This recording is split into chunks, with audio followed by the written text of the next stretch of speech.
বন্ধুগণ, এই দেখুন, এটা নিম পাতা। এই নিম পাতাটা আমি ভেজেছি।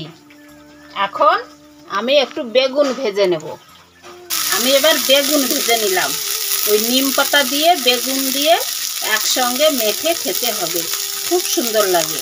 এতে যাদের পেটে কৃমি আছে, কৃমিটা কম হয়ে যায়। বুড়ো কৃমি থাকলে কৃমিটা মরে যায়, বড় কৃমি থাকলে। দেখুন, নিম পাতাটা আমি এখন গুঁড়ি করে দেব। গুঁড়ি করে নিয়ে তারপর ওই বেগুনের সঙ্গে মিক্স করে দেব। গুঁড়ি করা হয়ে গেল। এখন বেগুনের মধ্যে দিয়ে দেব। বেগুন আর লঙ্কা, লবণ, হলুদ দিয়ে একসঙ্গে আমি ভেজে নিয়েছি। আর নিম পাতাটা এমনিই ভেজেছি, সামান্য পরিমাণে তেল দিয়ে নিম পাতাটা ভেজেছি। এখন আমি বেগুনের মধ্যে নিম পাতাটা দিয়ে দেব।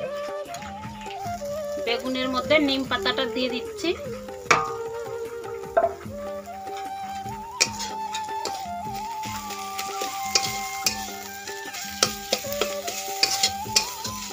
হয়ে গেছে এটা ভাজি করা। নিম পাতা দিয়ে বেগুন ভাজি, এটা খুব উপকার,